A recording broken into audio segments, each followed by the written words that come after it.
Ora, bem-vindos à aula de emergências médicas. Neste tema vamos abordar o choque.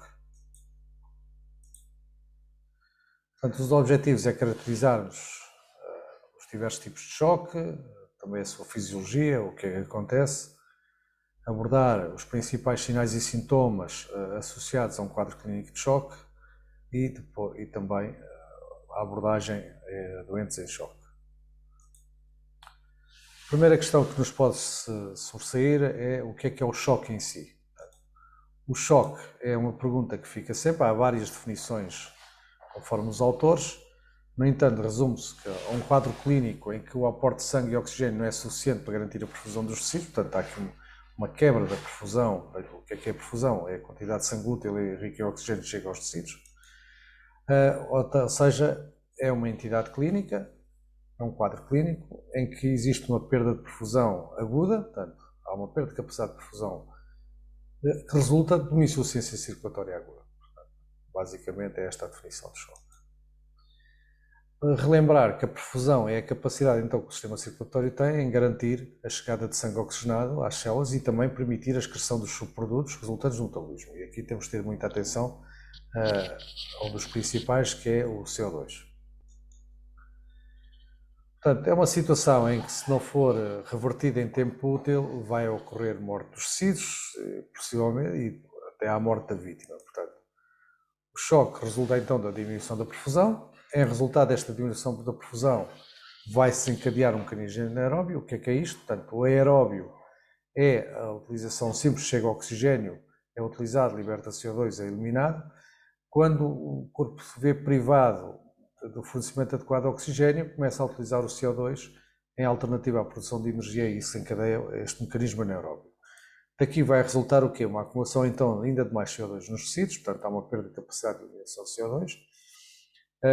Vai haver uma produção de ácido lácteo, um acúmulo de ácido lácteo e outros subprodutos que vão provocar depois danos. Portanto, leva àquilo que se define por acidez metabólica. Esta acidez metabólica, por fim, vai provocar falha dos mecanismos compensatórios. Estes mecanismos compensatórios são essencialmente simpáticos e tentam garantir o quê?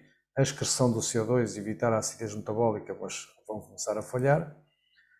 E desta falha depois vai haver lesão de tecidos, a falência multissistémica de órgãos e leva à morte do doente. Portanto, basicamente é isto que se quer evitar. A lesão tecidular, ou seja, esta lesão dos tecidos é variável, portanto, os tecidos não vão todos colapsar em simultâneo, não é nada disso. Portanto, tecidos como o cérebro, as células cerebrais são muito mais sensíveis à hipóxia, essencialmente. Portanto, normalmente começa a haver lesão ao fim de 4 a 6 minutos se não for reposto a perfusão cerebral. Ou seja, quanto mais tempo passar, maior será o número de células atingidas e daí maior o dano neurológico que o doente vai ter. Por exemplo, em contraponto, olhando à pele, aos músculos, o tempo de resistência já pode ultrapassar as 4 a 6 horas, portanto, será o nosso menor problema. A oxigenação celular, então, precisa de 3 grandes princípios. Um é que o ar seja capturado e este ar tenha oxigênio suficiente e que este oxigênio transite para a circulação e que o CO2 produzido seja eliminado através deste processo respiratório. Depois é preciso que este oxigênio chegue às células, em conjunto não só ele, mas também a glicose, e logicamente que depois as células vão eliminar também os subprodutos. E por fim, a parte metabólica, portanto, ou seja, as células sejam capazes de usar este oxigênio e, logicamente, também capazes de se ver livres dos subprodutos que geram. Isto é uma forma resumida daquilo que é o princípio de Fick, a dinâmica aqui da fisiologia, em que garante o processo de perfusão. Isso temos de estar sempre presentes neste princípio. Portanto, garantir a captura e a transição do oxigênio a nível pulmonar, garantir a chegada do oxigênio às células, e não só, e a glicose também, garantir que o processo metabólico funcione. E é preciso compreender para que o processo metabólico funcione, é preciso garantir que o volume hídrico seja o adequado, haja calor, haja oxigênio e haja glicose. Portanto, se faltar algum destes elementos, o metabolismo fica comprometido e, logicamente, o processo metabólico não é adequado. A oxigenação solar, então, em termos de objetivos principais, aquilo que em termos de ação genérica, garantir uma boa hipoglicemiação correta diária, porque é o que temos vindo a falar desde a abordagem à vítima, garantir uma circulação eficaz, portanto, adotar os procedimentos necessários a esse fim, e por fim, garantir um metabolismo eficaz. Portanto, logicamente que estas três coisas estão dependentes uma das outras, portanto, se uma não funcionar, a outra também não irá funcionar. Por isso, é fundamental garantir uma boa via aérea, garantir uma boa oxigenação, garantir que as SPO2 do doente se mantenham acima dos 94 e garantir uma boa excreção do CO2. Portanto, quer dizer que se eu tenho um ETCO2 entre 35 e 45, quer dizer que o doente está a excretar adequadamente o CO2. Se este valor sobe, quer dizer que há um acúmulo de CO2 e o doente está a responder nesse sentido. E vai uma das coisas também que se vai alterar, vai ser a componente respiratória, que vai ficar em taquipneia precisamente com a necessidade de eliminar o excesso de CO2 caso exista. Garantir uma circulação eficaz mantendo o volume, portanto, é a primeira ação que é fundamental. Garantir um débito cardíaco, garantir uma pressão arterial sistólica acima dos 80, entre os 80 e 100, portanto, manter a sistólica nestes valores, o ideal é acima dos 85 e 95. Tentar, através disto, manter a frequência cardíaca entre os 60 e 100, portanto, para garantir um bom débito cardíaco. Portanto, isto tudo irá ser feito em conjunto. Do ponto de vista metabólico, manter a temperatura corporal acima dos 35 graus é fundamental. Não esquecer, porque em situações específicas, como hipertermia maligna, é ao contrário, temos que baixar a temperatura para valores corporais entre os 36 e 37. Manter a glicemia capilar acima dos 70, portanto, para que o processo de produção de energia se mantenha. O que é que acontece na prática? Portanto, na primeira fase, quando existe, principalmente uma hemorragia, que é o principal fator que vamos aqui abordar, mas não só, a primeira resposta simpática é de vasoconstrição, quer arterial, quer venosa. Isto ocorre ao nível dos capilares. O objetivo aqui é garantir que haja sangue para garantir o funcionamento celular. No entanto, este é um processo vicioso.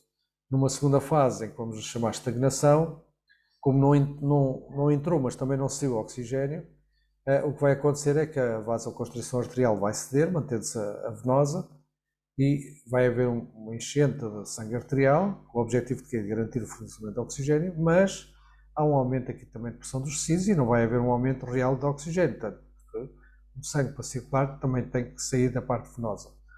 Isto vai levar aqui a um aumento de pressão dos vasos, vai haver uma produção de ácido lácteo, vai haver uma série de incrementos e que vão só transformar estes tecidos atingidos em uma sopa ácida. Portanto, temos aqui uma questão de acidez metabólica. Portanto, isto é ao ponto de vista sistémico. Estamos a falar aqui ao ponto local, mas isto é sistémico. Isto está a acontecer em todo o corpo. Também pode acontecer localizado. E a terceira fase, que é extremamente importante, que é a depuração, resulta da falência completa do sistema compensatório. Portanto, deixa de haver vasoconstrição venosa e toda esta acidez que se concentrou nos tecidos agora é projetada para todo o organismo e vai provocar falência multiorgânica. Eu chamo a atenção porque há um choque específico, que é o síndrome de esmagamento ou compartimentação, em que este processo de estagnação ocorre ao nível local, por exemplo, no membro inferior, e que se isto não for controlado, assim que se dá a depuração, ou seja, este sangue que está ali concentrado está extremamente ácido, ou seja, está contaminado, é tóxico, vai entrar em circulação e provoca o colapso do doente. É o que acontece, por exemplo, nos esmagamentos, acontece no síndrome do Arnês, entre outros processos em que há uma garrotagem, uma interrupção do fluxo sanguíneo, principalmente nos membros inferiores devido às grandes massas musculares. Portanto, mas no choque isto acontece ao nível global, ao nível sistémico, portanto, que é o que queremos evitar. Mecanismos que estão associados além destes. Portanto, para existir perfusão, que é fundamental, ou seja, para evitar o choque tem que haver uma boa circulação. A boa circulação tem que garantir um bom volume de sangue, pressões adequadas, dinâmica vascular adequada, associados a um processo respiratório eficaz, com uma boa oxigenação. Portanto, isto é fundamental. Portanto, quer dizer que este ciclo de garantir a perfusão está dependente então de uma frequência cardíaca adequada. Já sabem, quando a frequência aumenta, o volume de saída diminui, portanto o débito cardíaco diminui, a perfusão diminui. Se a frequência for muito lenta, o tempo de intervalo entre ciclos pode provocar uma pressão média baixa e não garante a perfusão. Portanto, a função de bomba aqui é fundamental. Também temos a contratalidade, que é a capacidade do miocárdio de vencer a resistência vascular quando ela existe, e isso é fundamental. Portanto, do ponto de vista vascular, o preenchimento vascular pelo volume de sangue. O volume de sangue é uma constante, e é bom que se entenda isto do ponto de vista da anatomia e da fisiologia. Portanto, o volume de sangue é uma constante. Se há uma perda de sangue, não há forma de ele encher o espaço vascular. E o espaço vascular é dinâmico, ou seja, ele tanto dilata como contrai, e o que é normal é que ele se ajuste pelo sistema da nossa autorregulação e vai mantendo assim as pressões sanguíneas de forma adequada, a pressão arterial média. Mas, logicamente, se houver um processo de vasodilatação, o espaço aumenta, mas o volume de sangue é menor para esse espaço e vamos ter uma quebra da perfusão. Da mesma forma, se houver o processo contrário, também vamos ter uma hiperperfusão, que não é benéfica para o doente. Portanto, esta relação do preenchimento vascular com a dinâmica vascular é fundamental. Tudo para quê? Para garantir pressões. Se não houver pressões, nada deste sistema funciona. Portanto, quer a função de bomba, quer o volume de sangue, quer a dinâmica vascular, e as pressões garantem-se umas às outras. O que quer dizer que quando existe uma quebra deste ciclo, nós temos um quadro de choque. E agora isto vai depender de que tipo de choque é que nós vamos ter. Se vamos ter um choque hipovolémico, se vamos ter um choque hemorrágico, dentro do hipovolémico se é hemorrágico ou outro, se é um choque distributivo, como iremos falar à frente, cada um terá os seus mecanismos e as suas dinâmicas associadas. Portanto, a perfusão, e relembrar, é a capacidade do sistema circulatório de fazer circular o sangue oxigenado e que este chegue aos tecidos e garanta as necessidades celulares. Numa situação de choque, então, a primeira resposta é simpática, portanto, o sistema simpático aqui é que vai responder, vai provocar um aumento da frequência e da contratilidade do miocárdio, portanto, garantindo, então, consegue preencher o espaço e vencer a resistência vascular. Vai haver uma redução da componente arterial capilar de forma a manter as pressões nesses vasos e, assim, garantir a perfusão. E vai haver um aumento da frequência respiratória para eliminar o excesso de CO2 que se tem, portanto, venha a acumular. Esta fase é a fase compensatória. Portanto, o que é que temos então aqui? Este aumento da frequência e força de contração do coração tem este objetivo: manter as pressões sanguíneas em valores que garantam a perfusão. Ponto final. Isto vai dar origem numa fase inicial em que o doente se mantém sintomático. Portanto, muitas associam só o quadro de choque quando o doente está hipotenso. Não. Nesta fase, o doente mantém-se compensado, mantém valores de frequência respiratória dentro dos parâmetros normais, pressões arteriais dentro dos parâmetros normais e pressões arteriais, portanto, como eu estava a dizer, dentro dos valores normais e frequências cardíacas. Portanto, dizemos que é um choque compensado. Uma divisão da classe de choques é o que acontece em classe 1 e 2. Da redução do diâmetro das artérias, isto é um mecanismo que vai permitir, por exemplo, uma hemorragia associada a outros mecanismos, como a cascata da coagulação, vai permitir reduzir a hemorragia em si, mas vai manter as pressões essencialmente dentro dos vasos e desta forma garante a perfusão. Portanto, vai haver uma melhoria então do retorno venoso, vai haver um preenchimento adequado dos capilares arteriais principalmente e das vértebras, vai haver um aumento do débito cardíaco, isto numa fase inicial em termos compensatórios. E mais uma vez o doente pode-se manter assintomático sem grandes alterações das funções vitais, apesar de aqui numa classe 2 já haver um aumento ligeiro da frequência cardíaca, da frequência respiratória, e a pressão arterial tende a diminuir, mas dentro de valores normais. Depois temos o aumento da frequência respiratória. A frequência respiratória está essencialmente associada à subida do CO2. Portanto, o aumento da concentração de CO2 dá um estímulo para aumentar, ou seja, o doente hiperventilar para eliminar esse excesso. Por outro lado, vai diminuir também, quanto maior a frequência, menor a amplitude torácica. Portanto, o que quer dizer que quanto maior a frequência respiratória, menor capacidade de captura de ar vai existir. Portanto, vai haver este aumento da frequência respiratória, vai haver uma redução, se for eficaz, da acidez metabólica, é esse o grande objetivo, e, mais uma vez, pode não haver alterações significativas na abordagem inicial, portanto, ou seja, o doente mantém-se naquilo que se define como um choque compensado.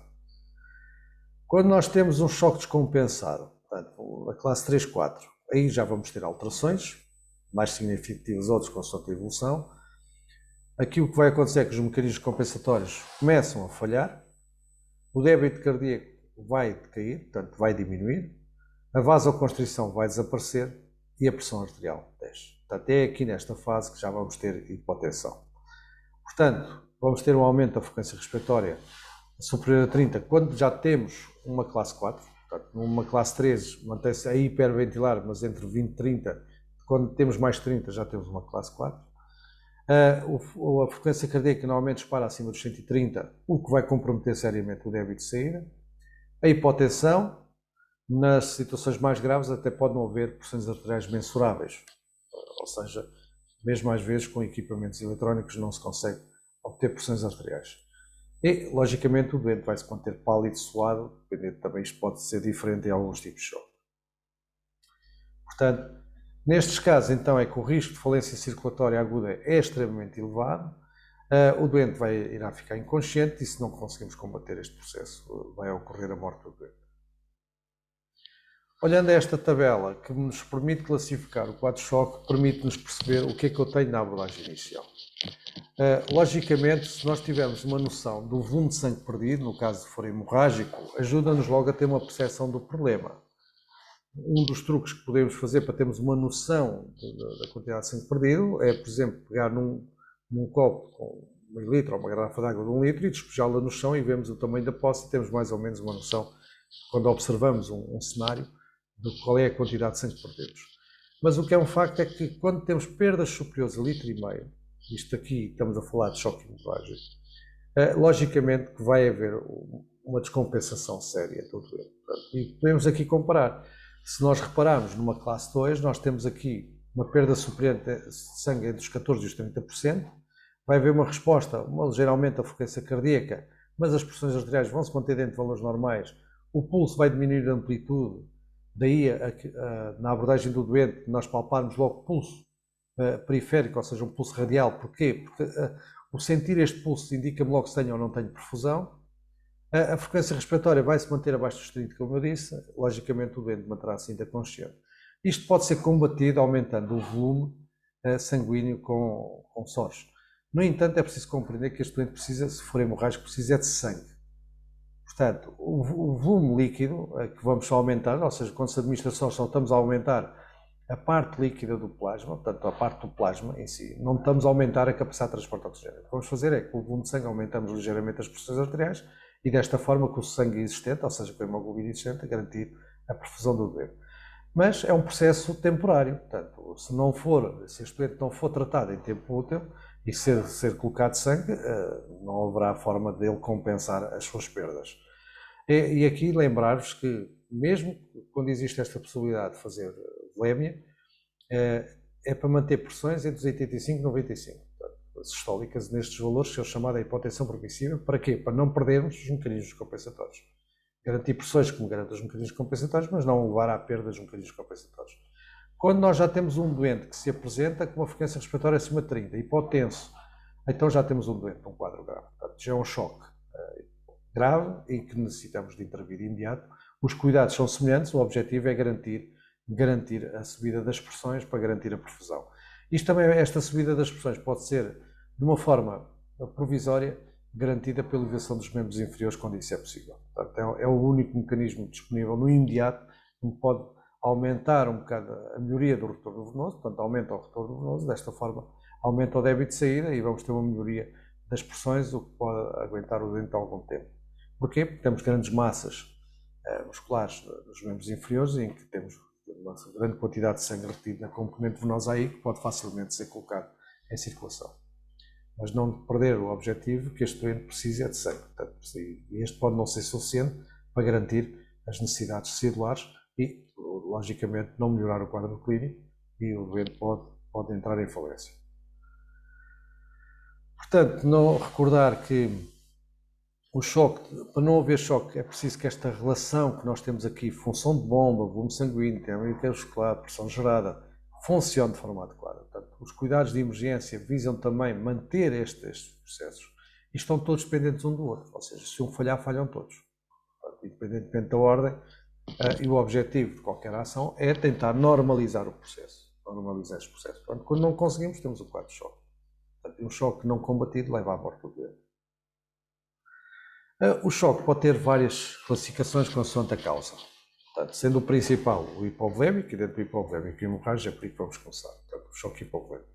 Portanto, temos dois tipos de choque no hipovolémico. Temos o hemorrágico, que resulta da perda de sangue, e lembrar que o volume de sangue é uma constante. Portanto, se há uma perda de sangue, há uma perda imediata, direta, de capacidade de transporte de oxigênio e de outros nutrientes que são fundamentais à vida, e vai haver uma quebra, lógico, do fornecimento desse oxigênio e desses nutrientes aos tecidos, bem como há uma perda efetiva da capacidade de eliminar e excretar os subprodutos. Portanto, digamos que é dos mais importantes. Daí que hoje, na abordagem à vítima, principalmente em trauma, aparece o XABC ou CABC, que é primeiro controlar hemorragias e depois então seguir a abordagem. Depois podemos ter outro tipo de choques que não são hemorrágicos, mas há uma perda de volemia por perda de volume líquido. Aqui podemos ter algumas benesses, mas depois também vamos ter problemas em que, se há uma desidratação severa do doente, as hemácias também perdem capacidade de transporte, ou seja, temos hemoglobina, não temos água e o processo circulatório fica comprometido. É o que ocorre em alterações no trato intestinal, diarreias e vômitos, diurese excessiva, as hiperglicémias, por exemplo, as queimaduras, os quadros de hipertermia maligna, portanto, estão todos associados à perda de volume de líquido. Aqui pode haver melhoria substancial do doente, lá está com a reposição da volemia, mas o tempo é determinante para o sucesso. Depois temos o choque cardiogénico. O próprio nome está a dizer, este resulta diretamente da falência de bomba. Portanto, ou seja, há aqui um processo, normalmente, de patologia cardíaca, em que leva à falência de bomba. Portanto, como acontece nos infartos, as arritmias graves e insuficiência cardíaca, qualquer patologia cardíaca, corremos esse risco. Depois temos o choque distributivo, que é um choque que resulta da alteração substancial da dinâmica vascular, em que há uma perda de capacidade de autorregulação em muitos deles. É o que acontece, por exemplo, no trauma medular, essencialmente, no trauma medular cervical alto, a septicémia e a anafilaxia. E aqui, entre outros, pode haver causas tóxicas também, entre outros. É preciso entender que no trauma medular, na sepsis e na anafilaxia, a pele pode estar quente e pode haver, por exemplo, no trauma medular, a ausência de sudorese, mas o doente ficará hipotenso. Portanto, a hipotensão aqui é determinante para a gravidade do quadro. Podemos seguir as orientações do choque hipoglémico, falamos atrás naquele quadro, mas é preciso ter muito cuidado com isto. Portanto, são doentes que, além de necessitarem de reposição de volemia, também vão necessitar de outras medidas para a sua estabilização e em trauma medular o processo de autorregulação está comprometido seriamente abaixo da lesão, portanto é um processo mais difícil. O choque obstrutivo, portanto, o próprio nome está a dizer, resulta da obstrução, ou seja, de algo que impede a saída de sangue do coração ou a entrada de sangue no coração, como por exemplo ocorre no tamponamento cardíaco, ocorre no tromboembolismo pulmonar. Ter atenção em doentes ventilados com válvula PIP, em que aumentam substancialmente a pressão pulmonar, pode também provocar este mecanismo. Aí temos um problema que é causado pelas nossas ações. Portanto, no tamponamento cardíaco vamos usar aqui depois iremos estudar mais à frente, aquilo que chama-se a tríade Beck, que me permite identificar isso. São 3 indicadores que vão nos ajudar a identificar precocemente esta situação. Portanto, temos aqui várias causas em que vai haver um impedimento da circulação sanguínea, lá está, ou de entrar no miocárdio ou de sair do miocárdio. Se impede a entrada, logicamente não vai haver saída. Os principais sinais e sintomas que nós temos então num quadro de choque. O que é que são os sinais precoces de choque? É aquilo que eu devo identificar na abordagem primária do doente. De imediato, se ele está taquipneico, ou seja, se ele está a hiperventilar, se eu tenho ou não tenho pulso palpável do ponto de vista radial, ou se eu sinto esta amplitude é muito baixa, ou seja, é um pulso muito fino ou fraco para o sentir, o aumento substancial da frequência cardíaca, a existência de palidez e sudorese e a existência de cianose.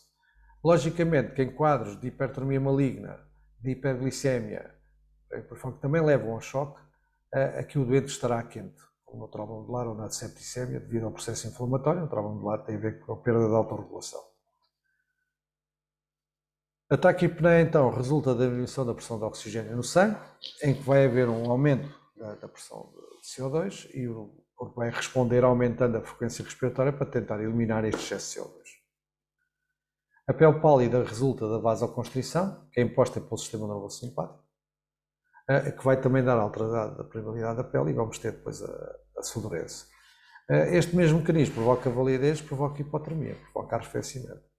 Quanto mais o doente arrefecer, menor capacidade metabólica tem, é um processo ciclo vicioso, tem que ser corrigido. Vai dar origem, então, esta vasoconstrição é que vai dar origem à ausência de pulsos distais, principalmente o pulso radial, daí a nossa importância de irmos palpando sempre o pulso radial. O ideal é sempre sentir o pulso radial, que me indica que a pressão arterial estará acima dos 80. No choque distributivo vamos ter o oposto, vamos ter uma vasodilatação e vamos ter hipotensão devido a essa vasodilatação, pelo mecanismo que eu disse, o volume de sangue é uma constante. E vai haver falha de mecanismo neuroregulador, portanto vai haver aqui uma hipertermia maligna e o doente pode ficar vermelho e quente. Portanto, a pele e a sudorese, esta pode resultar, como eu disse, no processo de vasoconstrição também, no processo de vasodilatação também, associada a alterações metabólicas. Portanto, a alteração resulta essencialmente a alteração da permeabilidade capsular, depois há um trasvase de água para a pele. Como a pele, se estiver fria, esta água não evapora e ainda vai arrefecer mais a pele. No caso da hipertermia maligna, a pele está muito quente, vai evaporando água, até que chega a um ponto do doente já não tem água para produzir isto e a sua pele vai estar seca. Portanto, que é o que acontece nos quadros de desidratação, em que não há água suficiente para garantir um mecanismo de termorregulação e há uma perda que também dá autorregulação. A frequência cardíaca vai tentar responder à descida do oxigênio, aumentando o quê? O sangue que existe a circular. Em resultado disto também vai haver um mecanismo associado à vasoconstrição que vai tentar manter as pressões, mas este é que é o objetivo, fazer-se circular o máximo possível de células em massas que transportam oxigênio para garantir a perfusão. Mas cria-se um ciclo vicioso, quanto maior a frequência cardíaca, menor a capacidade de débito, portanto isto acaba por entrar depois em falência. Portanto, vamos ter um pulso rápido e fino, às vezes já nem se consegue palpar, como eu disse, e a importância, e volto a reforçar, da abordagem primária, o doente respira, palpar pulso periférico no imediato, porque vai dizer se eu tenho ou não tenho perfusão. A hipotensão, portanto, vai surgir tardiamente, não é o principal indicador de choque, portanto vai surgir mais tardiamente e resulta da perda dos mecanismos compensadores. Quando há hipotensão já não há capacidade de manter a perfusão de forma eficaz e ela tende a vir a diminuir até deixar de ser mensurável. Portanto, vamos ter alteração também da pressão vascular, vamos ter perda da vasoconstrição e o resultado vai ser não haver perfusão. Esta não haver perfusão, podemos ter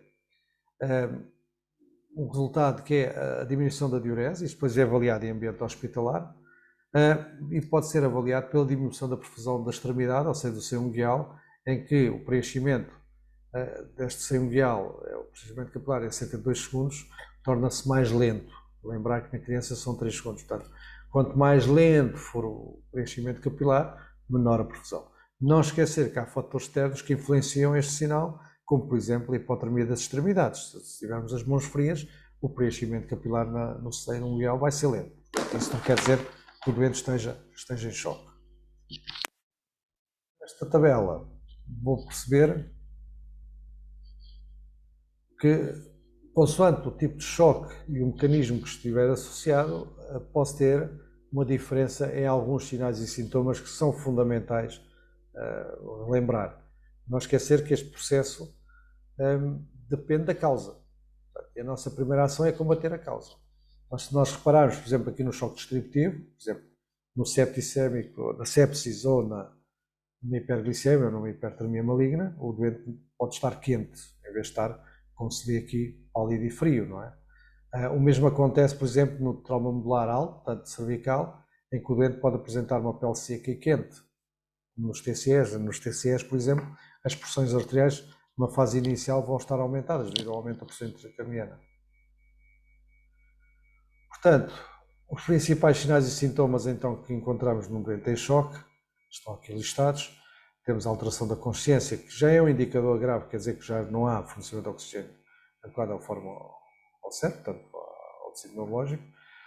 Pode haver síndrome vertiginoso, alteração do equilíbrio na fase inicial e de hipotímia, o aumento da frequência respiratória, como falamos, o aumento do pulso rápido, portanto, aumento de ficar taquicardia, quanto mais rápido, menor a capacidade de débito, a hipotensão, que é um sinal tardio de choque, não esquecer isto, o preenchimento capilar lento, mas ter atenção às influências externas que podem provocar este sinal e não são indicadores de choque, como eu disse, o arrefecimento das extremidades, a palidez, a sudorese, a hipotermia, a sede, não esquecer a hipertermia também pode estar associada a um quadro de choque.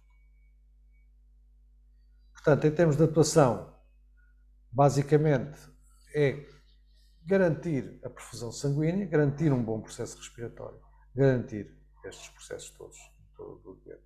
Portanto, o combate à causa é a nossa primeira ação, daí que vai aparecer muito o X-AVC ou C-AVC, é indiferente.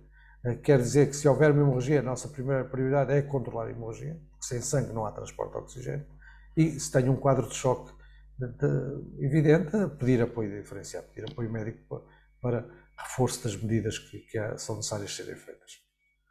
Portanto, em termos de abordagem geral, garantir a via aérea, através da manobra do retorno da via aérea, principalmente se eu tenho o doente inconsciente. Se eu tenho o doente consciente, ele consegue se defender por si, mas é preciso manter a vigilância. A utilização de modo desvante da via aérea é determinante com a ação do caso clínico, mesmo se aplicar à aspiração. Garantir a oxigenação, portanto, se eu tenho um doente taquicárdico e taquipneico, pálido já por fora, é começar logo com uma abordagem com oxigênio a 100%, portanto, usar uma máscara de balonete com 12 a 15 litros por minuto. Se o doente está inconsciente e tem menos que 10, ou está inconsciente e tem mais que 30 de frequência respiratória, é ventilar o doente. Ventilar de imediato o doente para garantir que o processo respiratório é adequado. Ventilar a uma frequência 8 a 12, portanto, para garantir que o processo respiratório seja adequado. Não é hiperventilar o doente, é manter a frequência de ventilação 8 a 12 ciclos por minuto, ou seja, uma insuflação cada 5, 6 segundos. Se o doente parar, logicamente, avançar para o algoritmo de reanimação. Do ponto de vista circulatório, o controle de hemorragias, aqui já as primeiras hemorragias que são visíveis são logo de imediato controladas, aqui temos de ter atenção às hemorragias internas, principalmente nível abdominal. Daí que recordar que na abordagem primária devemos fazer uma palpação do abdômen para perceber se há queixas, se não há queixas, se há um potencial de hemorragia interna ou não a nível abdominal, e no trauma envolver também logo na abordagem inicial a palpação da pelvis, porque as lesões da pelvis levam a perdas hemorrágicas muito elevadas. A elevação dos membros inferiores quando é possível, manter o doente quente, não esquecer que nas hipertermias é o oposto, é baixar a temperatura do doente. Vigiar o pulso, vigiar as pressões arteriais durante o coisa, ou seja, se temos sinais de choque, o doente deve ser reavaliado de 5 em 5 minutos durante o seu transporte e tomar medidas que mantenham a tal hipotensão permissiva entre os 80 e 100, ou seja, 85 a 95 de sistólica, para garantir os mecanismos de perfusão. Ter uma pressão média que me garanta isso. Uma pressão média obtém-se com sistólicas de 85. Do ponto de vista neurológico, se o doente está consciente, falar com o doente, acalmar o doente, explicar-lhe tudo o que vai ser feito, perceber que ele está a ser apoiado e não deixar de fazer uma avaliação neurológica até para percebermos que se já temos déficits ou não e manter uma vigilância do seu estado de consciência. Do ponto de vista do exame físico, toda e qualquer outra lesão que venha associada só vai contribuir para o agravamento do doente. Portanto, a sua identificação e a sua estabilização é determinante. Portanto, daí que não devemos ignorar outras lesões só porque o doente está em choque. Não, há medidas para o choque que têm que ser feitas, mas também passa por estas medidas a estabilização das lesões que se venham a ser encontradas para evitar o agravamento do doente. Não esquecer de avaliar e reavaliar os sinais vitais do doente, manter uma vigilância adequada deste doente. E tentar recolher, fazer um chamou, recolher o máximo de informação possível. Em resumo, podemos dizer assim, se eu tiver uma doente, por exemplo, hemorragia, portanto, que é o mais comum, digamos assim, esta própria perda de sangue leva logo que os tecidos e órgãos são inadequadamente perfundidos. Isto vai ter uma resposta fisiológica, portanto, vai haver um aumento da frequência cardíaca e do pulso, portanto, a frequência cardíaca e o pulso vai ser mais rápido e logicamente, e quanto mais tempo passar, mais fino vai ser. Vai haver uma vasoconstrição com medida compensatória, que vai provocar a palidez e a hipotermia, e consequentemente a sudorese. O CO2 sobe, a ventilação aumenta para tentar compensar esta subida do CO2 e garantir o aporte de oxigênio.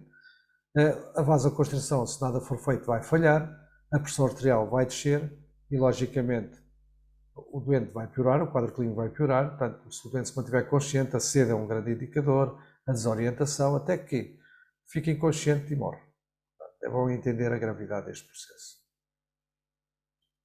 Obrigado pela vossa atenção, façam as atividades correspondentes.